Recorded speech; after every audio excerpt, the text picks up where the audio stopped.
Hi అండి. Raja Saab and కల్కి రెండింటి నుంచి మనకి పోస్టర్స్ అయితే రిలీజ్ అయ్యాయి కదా. సో పోస్టర్స్ లో మీకు ఏ పోస్టర్ బాగా నచ్చింది? రాధేశ్యామ్ మరియు కల్కి అవి 2 బాగానే ఉన్నాయి. కాకపోతే కొంచెం గ్రాఫిక్స్ రెండిట్లో సేమ్ ఉన్నాయి. గ్రాఫిక్స్ ఎక్కువైనాయి. కొంచెం అది తగ్గించుకొని కొంచెం నేచురల్ గా మెయింటైన్ చేస్తే బాగుంటది. అదే. అయితే రాజాసాబ్ లో చూసుకున్నట్టయితే మనకి లుంగి కట్టుడు అంటే పంచ కట్టు కనిపించింది కదా.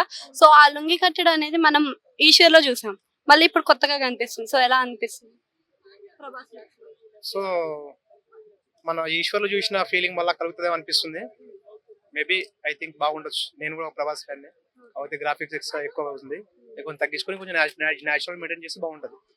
యాక్షన్ సిరీస్ అయితే ఇప్పుడు మనం చూస్తున్నాం, సలార్ గానీ మనకి ఇంకా సాహో కానీ ఇవన్నీ యాక్షన్ లోనే చూసాం.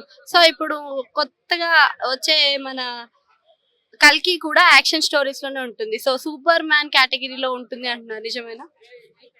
అంటే ఉండొచ్చు maybe.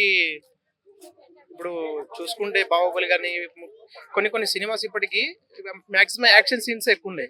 So action scenes Salaar మొన్న చూసుకుంటే సలార్ చాలా పెద్ద బ్లాక్ బాస్టర్ అయిపోయింది హిట్. సో ప్రభాస్ గారికి యాక్షన్ సీన్స్ అనేది చాలా వర్కౌట్ అవుతుంది అనిపిస్తుంది. చాలా హిట్లు కొడుతున్నారు కదా. సో చాలా వర్కౌట్ అనిపిస్తుంది. సో మేబీ ఇది కూడా చాలా బ్లాక్ బాస్టర్ కావచ్చు. బ్లాక్ బాస్టర్ మరి రాజాసాబ్ మారుతి గారి కాంబినేషన్ లో వస్తుంది. రాధేశ్యామ్ అంటే రాజాసాబ్ రాజాసాబ్ చూడలేదు. టీజర్ అయితే చూడలేదు, పోస్టర్స్ అయితే చూడలేదు.